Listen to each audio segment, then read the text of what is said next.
¿Qué tal todo? Bien, Qué bueno, me alegra. buenas noches. Bienvenida Chelsea, buenas noches. Vamos a empezar la clase y vamos a continuar con lo que hemos estado desarrollando. Gracias, buenas noches. Ok, gracias. A ver.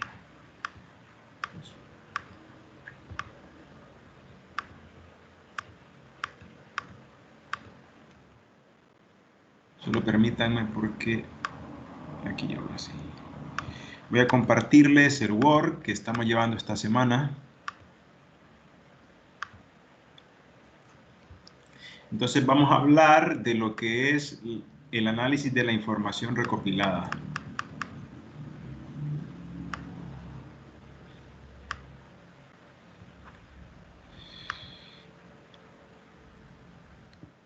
Esta es una etapa o fase que se da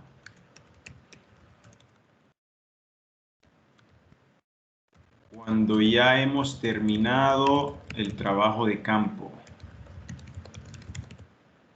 Entendiendo que el trabajo de campo es, valga la redundancia, ir al campo y aplicar todos los instrumentos o técnicas de investigación que se hubiesen planificado.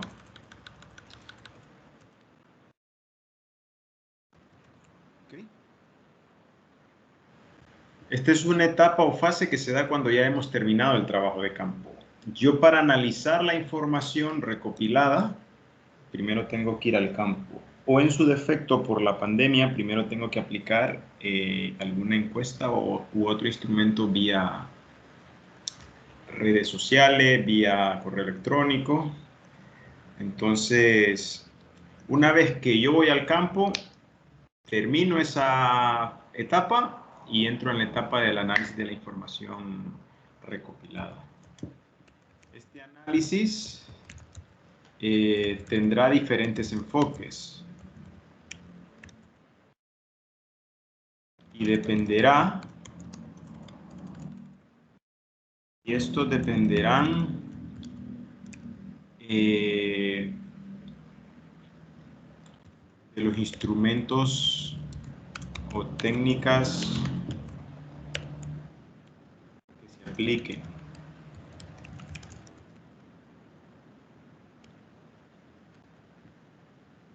De eso va a depender el análisis de la información. El análisis de la información recopilada tendrá diferentes enfoques, así sería. Si estamos abordando una investigación cuantitativa,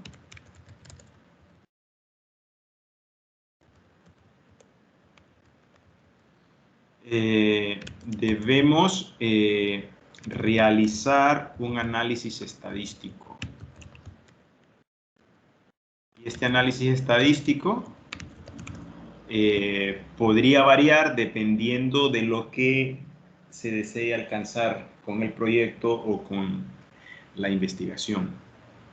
O podría ser una investigación cualitativa.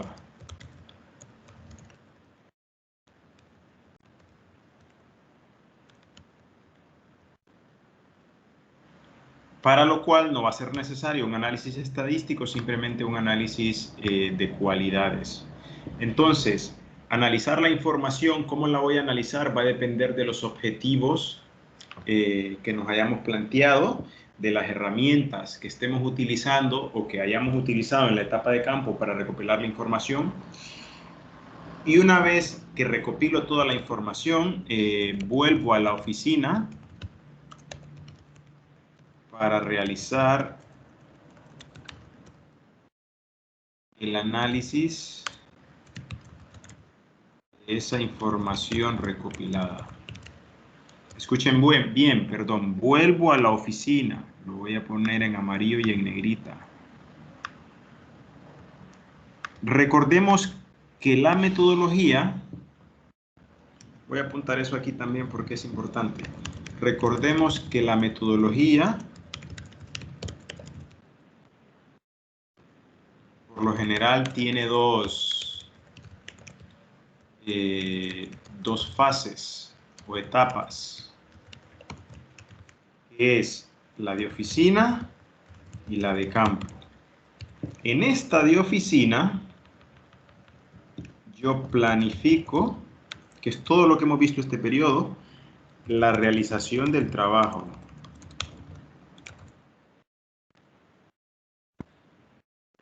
Y en la de campo, aplico todos los instrumentos para recolectar los datos necesarios del proyecto. Ahora bien, ¿qué sucede? Que luego de esa etapa de campo yo tengo que volver a la oficina. Pero no sería otra etapa de oficina, sería esta misma etapa de oficina. Entonces voy a poner aquí, planifico la realización del trabajo y una vez recopilada la información de campo,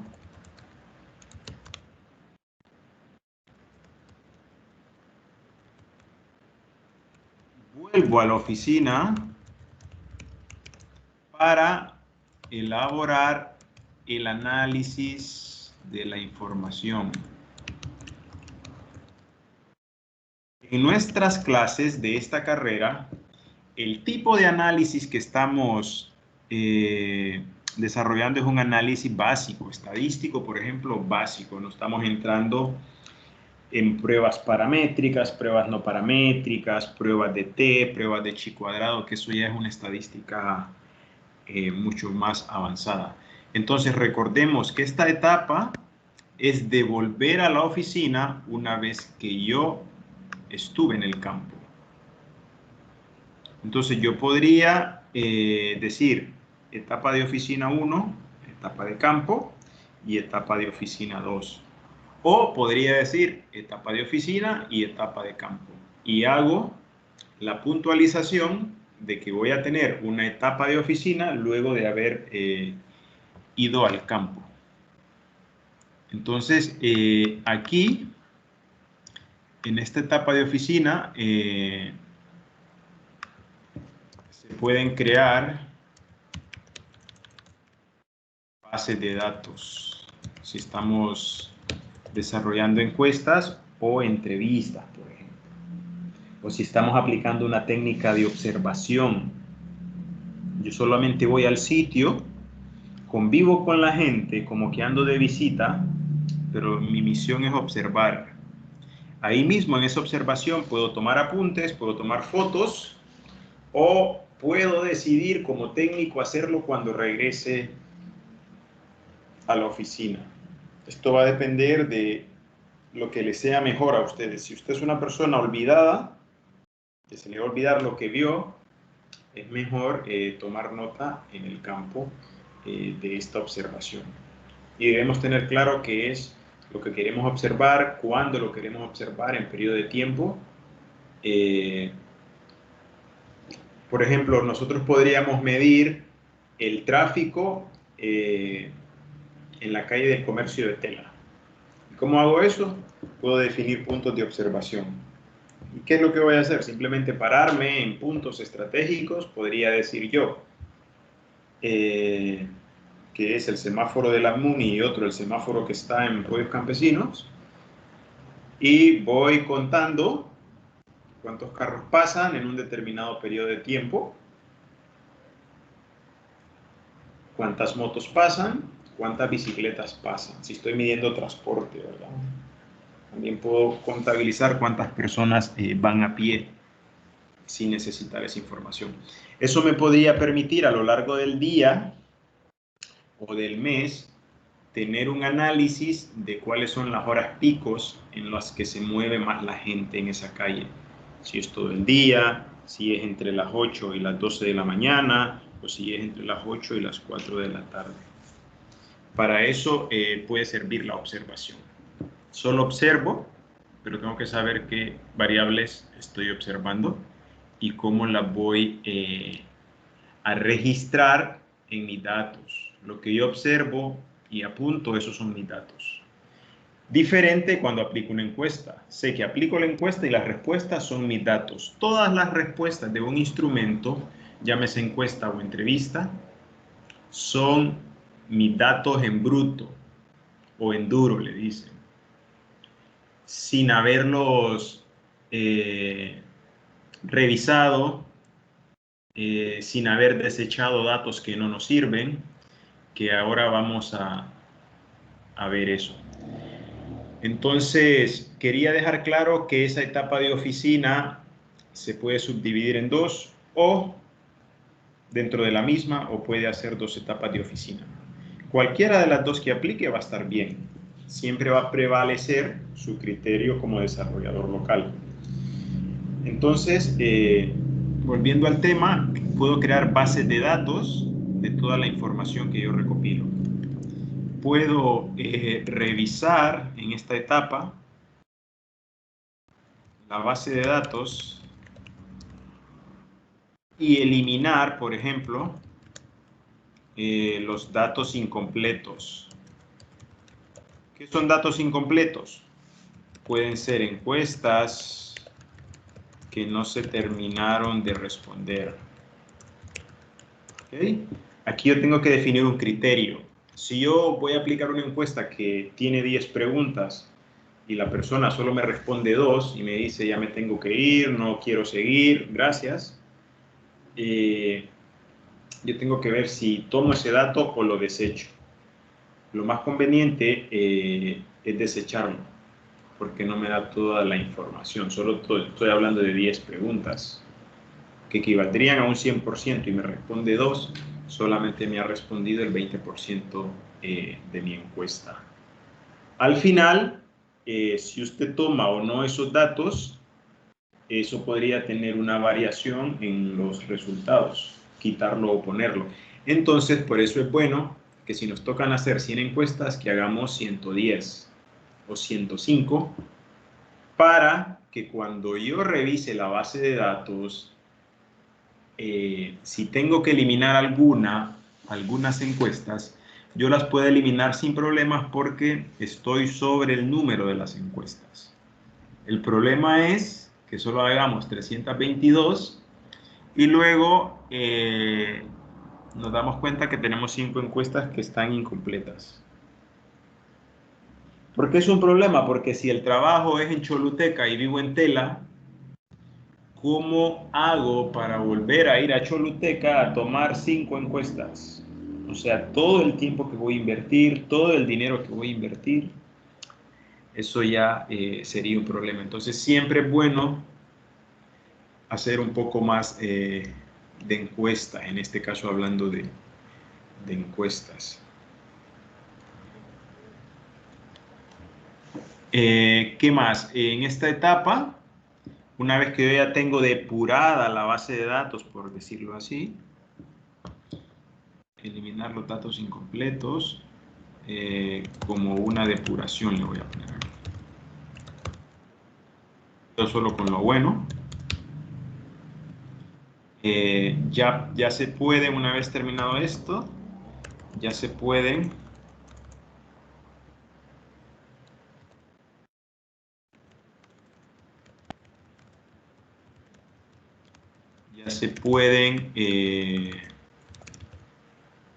comenzar a realizar los análisis respectivos. Voy a decir respectivos porque no sé qué tipo de análisis voy a hacer.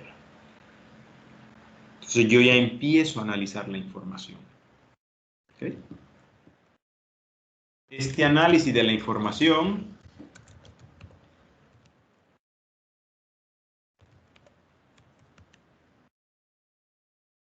puede ser de dos formas.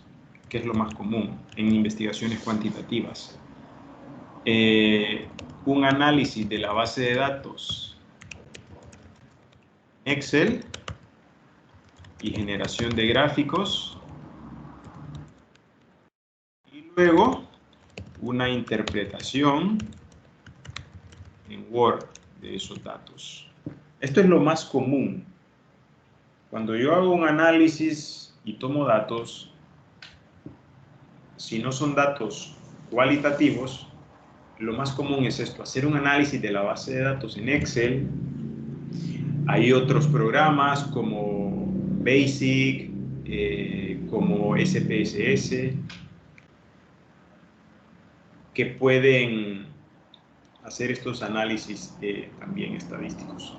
Usamos en nuestra clase y en la carrera mucho el Excel porque es un programa que ya viene por defecto y te cubre que puedas presentar esta información sin ningún tipo de problema. Entonces luego esos gráficos yo los puedo llevar a Word para la interpretación. Ahora bien, cuando usamos Google Formularios, automáticamente te grafica las respuestas. Eso es favorable porque ganamos tiempo, pero también puede ser desfavorable porque en la clase anterior de técnicas cuantitativas teníamos un criterio y era que dos variables, dos o más variables, más de dos variables, por ejemplo, íbamos a graficar en gráficos de columna o barra. Y en dos variables íbamos a graficar con la opción de pastel o circular. Lo que sucede con Google Formularios es que te grafica como él, no sé qué criterio tiene, pero te puede graficar 5 variables de respuesta en un pastel. Entonces eso hace que la información se vea como no se muestre bien. Entonces aquí vuelvo a lo mismo, aplico mi criterio como desarrollador local. Puedo dejar las respuestas tal cual, copio y pego de Google Formularios las respuestas a Word y las interpreto. Eso me permite ganar tiempo. O puedo bajar la base de datos, entendiéndose base de datos como el Excel, y hacer yo los gráficos en Excel. ¿Cuál es la desventaja de eso? Que tengo que volver a graficar algo que Google ya me graficó. ¿Cuál es la ventaja de eso? Que puedo hacer los gráficos poniendo mis criterios. 2 variables, gráfico de pastel. Más de 3 variables, gráficos de barra o columna. Y eso me permitiría mejorar la presentación de los gráficos. Yo podría definir los colores de los gráficos, cosa que en Google no puedo. Yo podría definir dónde poner ese porcentaje, cosa que en Google no puedo, porque ya me lo da por defecto. Entonces, la comparación de Google Formulario versus Excel es básicamente eso. Yo gano tiempo, porque no grafico, porque no me acuerdo cómo se grafica. Y eso nos pasa. Vamos al trabajo, traemos los datos de campo, y si no aplicamos la encuesta en Google Formulario, yo ya no sé cómo graficarlo, porque no me acuerdo lo que vi en esa clase, pero eso es simplemente preguntar a otro colega o a sus profesores, les puede volver a recordar eso. Entonces ahí aplicaríamos aquella famosa tabla de frecuencias con porcentaje, y lo que graficamos serían los porcentajes. ¿Ok? Si estaríamos hablando de un proyecto que lleva una entrevista, por lo general eso no se tiene que trabajar en Excel, simplemente se trabaja en Word, porque estamos recogiendo opiniones que luego vamos a reflejar en los resultados. Ahí no va nada de estadística, simplemente opiniones, y muchas de ellas van citadas de manera textual, o sea, entre comillas. El entrevistado considera que la comunidad 15 de septiembre tiene una mala organización comunitaria. Cierro comillas, punto. ¿Eso qué significa? Que yo interpreto, o que cuando yo lo leo estoy sabido de que esa persona lo dijo textualmente y yo lo escribí, yo lo escribí de manera textual, lo que esta persona me dijo. Entonces, esta etapa es bien importante, porque de esta etapa vamos a obtener los resultados finales de la investigación. Y yo puedo contrastar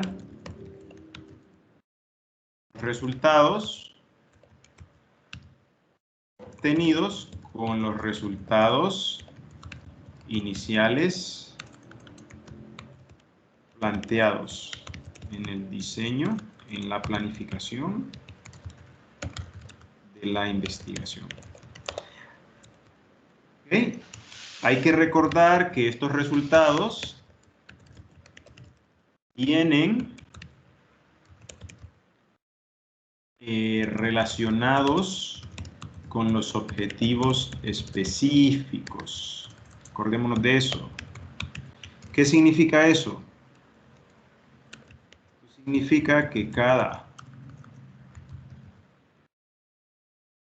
objetivo específico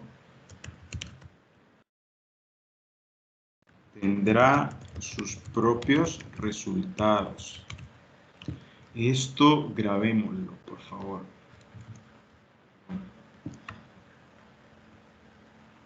Cada objetivo específico tiene sus propios resultados.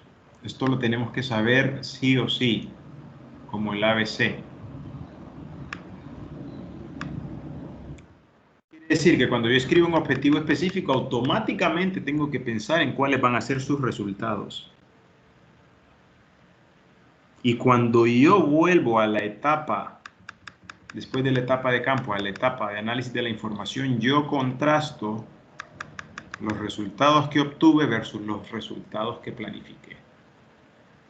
Casi siempre se logran alcanzar porque diseñamos instrumentos o técnicas que se enfoquen en recopilar la información que me dé estos resultados que yo estoy buscando. ¿Okay?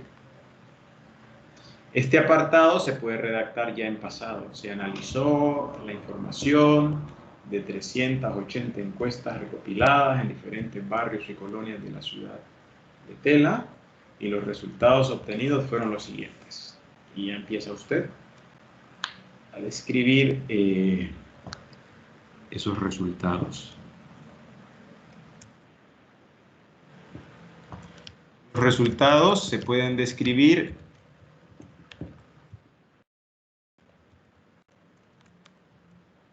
y están relacionados con un análisis. Esto es bien importante también, chicos. Los resultados están relacionados con un análisis de estos en la investigación, o sea, cuáles son los resultados que obtuvimos,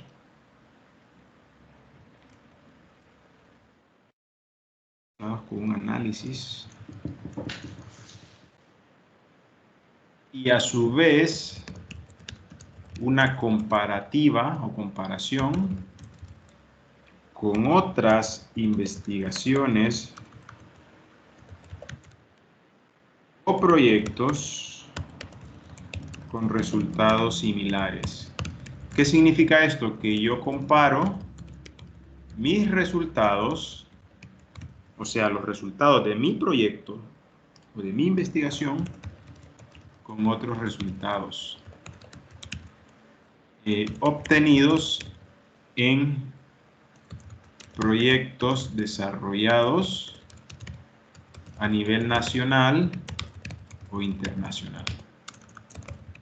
Se puede hacer esa comparativa de los resultados obtenidos de otros proyectos a nivel nacional o internacional. si la gente en Centroamérica consume agua purificada o no versus mis resultados. Si la gente se gasta 200 lempiras en agua purificada al mes, ¿cuánto se gastan en Nicaragua? ¿Cuánto se gastaron en México? ¿Cuánto se gastaron en España? Yo puedo hacer esa comparativa.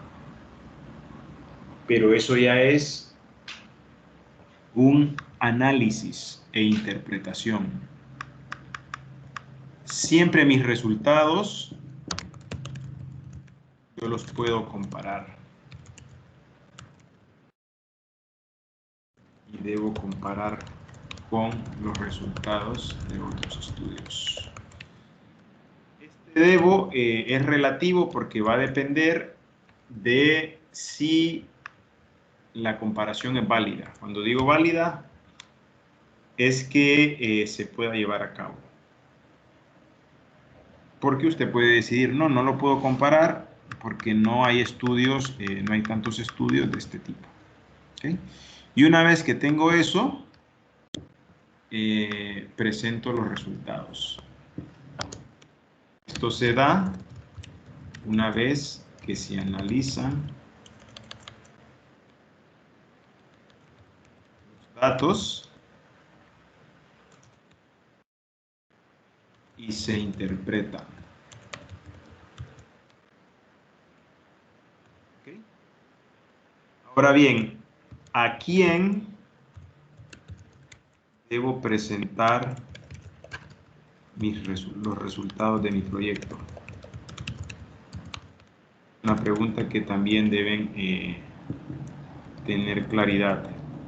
¿A quién debo yo presentar los resultados de mi proyecto? Bueno, primero, si es un diagnóstico, como es el caso de esta clase, se los debo presentar a la comunidad o barrio, entendiendo que es la población en general, el barrio, o los actores clave barrio. Actores claves del barrio, entendido que es el patronato, la junta de agua, un comité de mujeres, un grupo juvenil, la sociedad de padres de familia. ¿Cómo es mejor hacer la presentación de resultados? Eso va a depender de cómo usted lo quiera hacer, de cuánto tiempo tenga y de cuánto dinero dispone para eso. Porque si usted solo dispone de 500 lempiras, es casi imposible que usted haga la presentación de los resultados del diagnóstico a toda la comunidad. Porque tal vez usted está pensando en darles comida, en darles una merienda, en hacer grupos de trabajo, si fuera el caso, aunque cuando me reúno con toda la comunidad yo no aplico esas técnicas, porque es imposible hacer un grupo de trabajo cuando hay 100 personas o 50 o 70, porque son grupos demasiado grandes. Entonces, ¿cómo yo voy a abordar la presentación de estos resultados? Va a depender del público al que yo se lo quiera mostrar. Ahora bien, si yo hago un diagnóstico, siempre debo volver a la comunidad y presentarle los resultados. Entonces, si el diagnóstico aumentado se lo debo, voy a poner aquí siempre, presentar a la comunidad. Digo siempre porque a veces las comunidades se sienten molestas y se sienten utilizadas porque el técnico llega, recopila la información, cumple con su trabajo y nunca vuelve a la comunidad a mostrarle los resultados. Entonces ese es un error gravísimo, porque la gente solo se siente utilizada.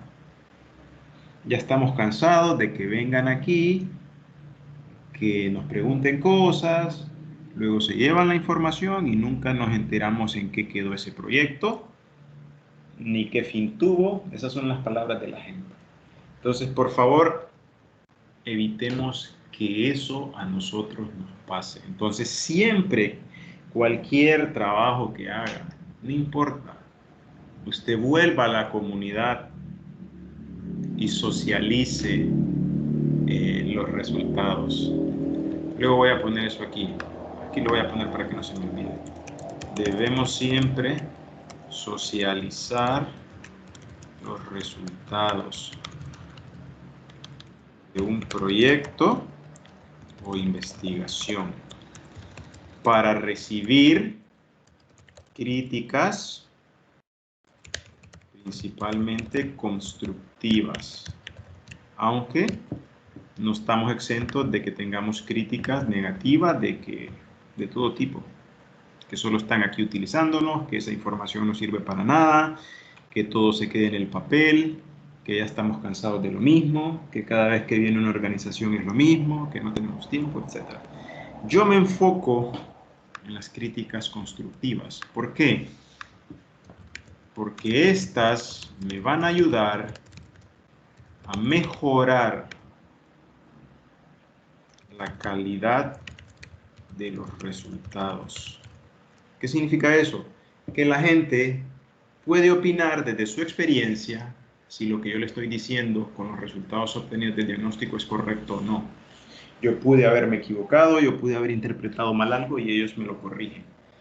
Entonces, eso es lo valioso de socializar los resultados. A esto también se le conoce como feedback. Esto es una palabra en inglés. Feedback. Que traducido para nosotros, para que lo entendamos,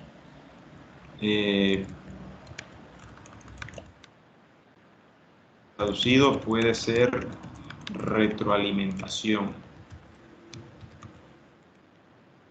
Recibimos de la comunidad una retroalimentación. Al final de eso, yo puedo preguntarle a la comunidad o debo preguntarle si están de acuerdo con los resultados mostrados, si se sienten identificados, si sienten que es así, que son transparentes, que son resultados éticos o hay cosas que se deben mejorar. Entonces, este feedback, usted puede escuchar, vamos a recibir un feedback de la comunidad. Eso significa que la comunidad me va a dar sus aportes desde su experiencia, desde su punto de vista sobre el trabajo que yo realicé.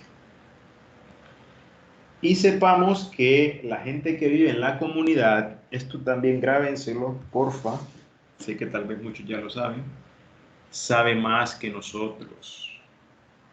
Nosotros somos más académicos, más teóricos, más de aula, podrá saber mucho, pero en campo, quien sabe, quien conoce su realidad, es la gente. Entonces tenés que tener esa capacidad de ver y de valorar todo lo que la gente te cuenta. No estoy hablando de una educación universitaria, ni de la escuela, ni estoy hablando de la experiencia de la vida. Cómo ellos cultivan, cómo ellos instalan un sistema de agua, cómo ellos crían el ganado. Tal vez nosotros podamos saber la teoría, pero el hacerlo en la práctica, eso es ellos. Entonces yo me guío mucho de lo que ellos me dicen. No voy de saberlo todo, de que yo tengo un título universitario, de que usted no me va a venir a mí a sugerir cosas. Eso no. No podemos caer en ese error, porque la gente al final sabe más que nosotros, porque ellos viven el día a día ahí. Entonces, ese conocimiento, que yo lo llamaría de la vida, no lo tenemos nosotros.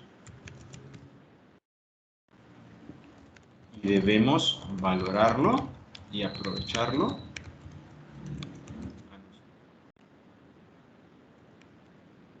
para nuestro beneficio. Entonces, si alguien le dice, mire, que ahorita no puedo sembrar porque la luna no sé qué, no está la luna, no sé, yo no sé eso, pero hay que hacer caso a eso porque son creencias que vienen de ancestros y que a ellos les han funcionado y obviamente no sabemos nosotros eso. Entonces, todas esas pequeñas cosas, dependiendo del enfoque del proyecto, las valoro. Valoro siempre lo que me diga cualquier persona de esa comunidad. Da igual cómo vista, da igual que no ande zapatos, da igual que no se bañó, etc. Yo siempre valoro eso, lo que me diga. Lo escucho de manera educada y tomo nota y aprendo de lo que esta persona me cuente. Porque repito, nosotros somos más académicos y más teóricos. Sabemos, por supuesto. Pero lo que usted aprende en la universidad versus lo que usted se encuentra en el campo es totalmente diferente. Cuando ustedes hagan su práctica se van a dar cuenta de eso. No, que el ingeniero o el Lic Pablo me enseñó que esto era así. Tal vez en el campo la realidad es otra. Entonces ahí entra mi criterio. ¿Qué tengo que hacer yo como desarrollador local para resolver este problema? O para abordar este tema de la mejor manera. Independientemente de que yo le dije que fuese así. Posiblemente en el campo no sea así la realidad. Posiblemente usted tenga que tomar un poco de lo que yo le enseñé, de lo que le enseña Manuel Padilla, hacer un mix, más su criterio, más una experiencia que usted vio fuera y dice, ah, por aquí me voy. Esa es la realidad en el campo. No nos vamos a encontrar tal vez con cosas así que hemos aprendido, que no, pero es que a mí me dijeron que el verano era de enero a junio. Y tal vez en febrero está lloviendo todo el mes. O sea, es la realidad. No la puedo controlar, no la puedo cambiar. Entonces yo sé la teoría, pero ¿qué sucede en la práctica? Entonces, volviendo al tema, esta presentación de resultados, es parte de la información recopilada. Muestro los resultados a la comunidad, que es en este punto en el que me he centrado, y yo diría que también se lo podemos mostrar a las autoridades locales. Autoridades locales, estoy hablando, por ejemplo, de la alcaldía, las ONGs,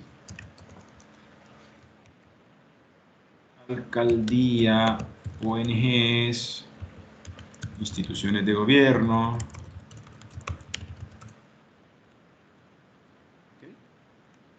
No son autoridades dentro de la comunidad. Las autoridades dentro de la comunidad yo las abordé en el punto 1, que son actores clave, patronato, juntas de agua, comité X, ¿ok? Yo puedo enseñar estos resultados a estas autoridades locales y obviamente al donante. Fondos para ejecutar el proyecto. Pero fíjense en los niveles de divulgación, ¿verdad? Perdón, ¿qué pasó aquí? Esto no va aquí, lo voy a quitar. Fíjense los niveles de divulgación de la información o de mostrar la información. Lo muestro a la comunidad, me da el feedback o retroalimentación, yo mejoro los resultados y se los puedo volver a mostrar a la comunidad, o llegamos a un acuerdo que una vez ellos me den el feedback, yo les voy a entregar simplemente el documento final. Y ese documento final yo voy y se lo muestro a las autoridades y al donante y le digo, mira, aquí está mi producto final. Con esto acabo el proyecto. Entonces, ese es el aporte valioso de la comunidad. Es ahí donde voy primero. No voy primero a la alcaldía, no voy primero al donante, yo voy primero al beneficiario del proyecto. ¿Quién es la comunidad? ¿Quién es el beneficiario directo? Ahí voy yo. Si ocupo darlo a conocer a beneficiarios indirectos, ahí voy yo. Pero esas son las primeras personas a las que le muestro estos resultados. Entonces, tengo una reunión de realizar un taller, pero luego puedo poner una reunión de socializar esos resultados con la gente y que me den retroalimentación, opiniones, para luego hacer el paso 2 y el paso 3. Cuando ustedes van a una comunidad y que no la conocen, lo primero que hay que hacer, como ya les he dicho, es hablar con el presidente del patronato o con un líder de ahí que nosotros contactemos. Y si quiero ahondar más en la comunidad, puedo preguntar si existe un diagnóstico de la comunidad. Si me dicen que sí, yo tomo ese diagnóstico como base para conocer la comunidad, y si yo voy a hacer un diagnóstico, yo lo que puedo hacer es que sobre esa base de diagnóstico yo lo mejoro, yo lo actualizo. Eso me volvería el proyecto más barato, porque no tengo que empezar de cero. Ya hay un diagnóstico previo. Ah, pero está desfasado, sí, porque se hizo en el 2015. Claro, ahora estamos en el 2021. Entonces, voy a leer ese documento y lo voy a actualizar. Y lo voy a enriquecer con aspectos que no tenga y que yo considere que ese diagnóstico debe tener. Ahora bien, eso muchas veces existe, el diagnóstico, y muchas veces no existe. Si existe, usted le puede preguntar a la comunidad, ¿quién lo hizo? Ah, lo hizo la alcaldía, pero fue en el 2015. Y vas a la alcaldía y te dicen, ese documento no lo tenemos. O, peor aún, ese documento lo tenemos, aquí está, pero no te lo podemos prestar porque es de nosotros. Chicos, nunca vayan a hacer eso ustedes cuando trabajen. Si usted hace un proyecto y tiene resultados, y esos resultados le pueden servir a otra persona, compártalos. No sea del criterio mal aplicado desde mi punto de vista que dice que el que tiene la información tiene el poder. ¿Por qué? Porque usted se queda con esa información y no la comparte. Y si alguien quiere hacer un diagnóstico de esa misma comunidad y usted porque no quiere compartirlo, porque es suyo, porque usted lo hizo, no lo comparte, lo que está haciendo es que suceda un retroceso, porque el otro técnico tiene que empezar de cero, a hacer el diagnóstico, a levantar información, pudiendo solamente actualizarlo. Entonces, cuando ustedes tengan información, compártanla. Mira, yo tengo esto. ¿Crees que te sirva? No, mira, yo conozco a tal persona que hizo eso en otro lado. Te lo voy a contactar para que hables con él o con ella. Chicos, de eso se trata su trabajo. Y ya con esto voy a culminar la clase. No sé si se durmieron o qué pasó. Pero... Aquí seguimos, doctor. Aquí estamos. Sí, doctor. Ok. Entonces, chicos, todas las personas con las que contacten es aquel criterio técnico, empezar a tener mi red de contactos. Es así. Entonces, es lo que ustedes tienen que hacer. Ser un enlace. Randy dijo la palabra la vez pasada, pero ahora no me acuerdo. De lo que somos. Yo creo que dijo enlace. Entonces, seamos ese enlace para apoyar a otras personas. De información, no sea egoísta. Usted no sabe si con las vueltas que da la vida, esa persona a la que usted le ayudó, después va a estar en un supercargo o va a ser su jefe y siempre va a tener un buen recuerdo suyo de, qué bien, este chico, esta chica me ayudó, me orientó, no perdemos nada. Se los digo por experiencia, siempre seremos más bendecidos si tenemos esa manera de trabajar y esa actitud. No seamos egoístas. Pero, lastimosamente, ustedes se van a encontrar en sus trabajos con gente así que no les va a compartir información, que los va a poner a prueba en todo momento, que les va a decir que no saben nada. Obviamente, entonces ahí nosotros aplicamos el sentido común. Esta persona no me aporta nada, solo me critica, pues lo voy a tratar de manera educada, pero no quiero tener más interacción con ella. Me rodeo de buenos o de buenas personas. Bueno, abran su micrófono si tienen consultas, comentarios. Si no, aquí terminamos la clase y mañana el examen a las 7. Lean los apuntes, ahí están en el campus. ¿Consultas, comentarios? Doctor, en el caso de, si nos habló con respecto a la retroalimentación, en este caso es una idea idónea ir de nuevo a la comunidad después, o sea, ya se dieron los resultados y se publicaron, pero por ejemplo, en un periodo de 6 meses, poniendo un periodo de tiempo, se puede ir a la comunidad de nuevo para preguntarle tanto al patronato como a la junta de padres de familia de esa zona, a si realmente los resultados han tenido un avance o un desarrollo en la comunidad. Por supuesto que sí, es una buena pregunta. Se puede volver. Esa etapa, técnicamente, otro término técnico de su carrera, se llama monitoreo y seguimiento. Así se llama. Con las palabras que usted me ha explicado. Ok. Si le hacía la consulta porque suele pasar, me imagino de que usted tiene más experiencia en eso, de que va al patronato y el patronato le dice, no, sí, así se aplicaron todas las medidas para solucionar los problemas, pero va a la junta de padres y entonces les dicen que no han hecho nada. Ajá, sí, así es. Entonces esa etapa, Randy, se llama monitoreo y seguimiento. Ahora, voy a puntualizar algo. Esto usted lo puede hacer o no lo puede hacer. Y hay muchos proyectos que no lo hacen por la simple razón que ya no tienen fondos. Y cuando ya no hay fondos, ya no hay nadie que trabaje en el proyecto y ya no vuelvo a ese sitio. Entonces eso se quedó como se quedó. No hago una evaluación, no hago un monitoreo, no hago un seguimiento de qué es lo que pasó ahí, si esas medidas sirvieron, no sirvieron, resolvieron esa problemática, no la resolvieron. No lo hago. Lo ideal es hacerlo.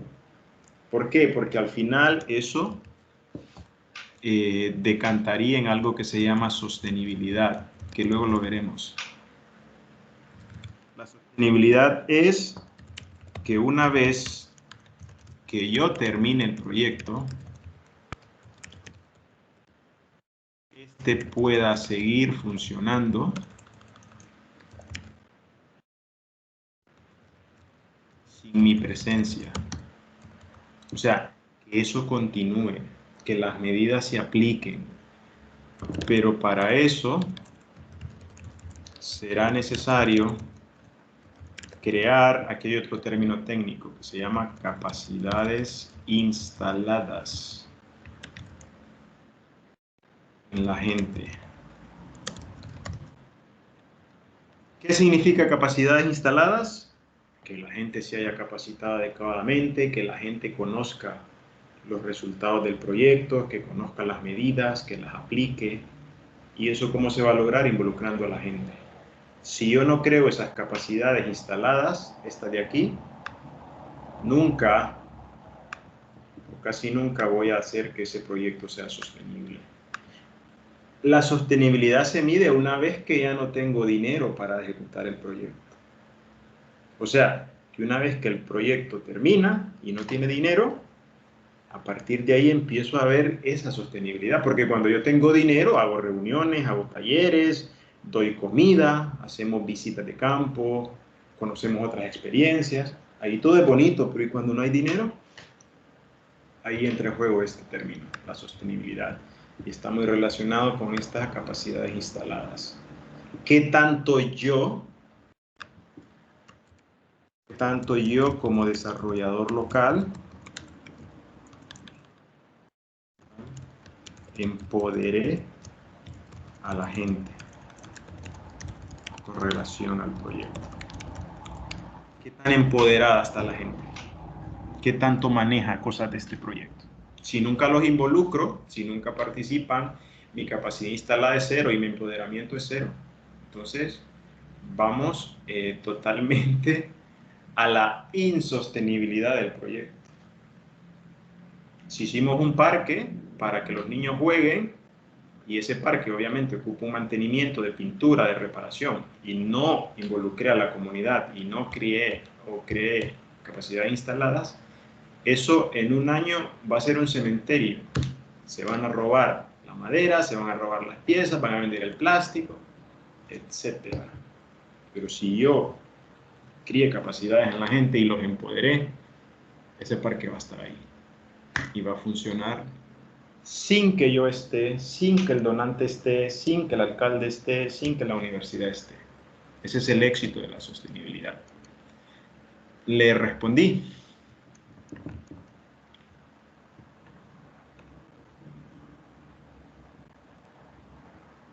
Bueno, creo que sí, no sé. Voy a terminar porque ya me pasé 6 minutos. No sé si hay otra pregunta o lo dejamos aquí. Y mañana el examen. Conéctense a Teams, por favor. Tienen los apuntes para hacer el examen. No es un examen complicado. No es un examen de garrotear. Yo creo que con solo escuchar las clases y leer un poco así rápido los apuntes, sé que van a sacar buenas notas porque son cosas realmente aplicadas que ustedes van a ir a hacer al campo. Doctor, Dígame. Daniel. Para el examen va a ser de 7 a 8. Va a ser de 7 a 9, que Okay. es el horario legal para que hagan el examen. Ok, gracias. Ok, Jaime, ¿iba a preguntar algo? Sí, va a llegar hasta lo que vimos hoy, ¿verdad? Sí, o hasta lo que vimos ayer. Ah. No hay ningún problema. Puede ser hasta lo que vimos ayer, que fue la herramienta de Google Maps. Y esto puede ser ya para el segundo parcial. Ah, bueno. ¿Más preguntas? ¿No? Todo claro ya. Bueno, voy a habilitar la plataforma. Para los que no han subido la tarea, no la he podido habilitar, la voy a habilitar para que la suban. Pasen buenas noches, cuídense. Hasta luego. Buenas noches. Gracias, buenas noches.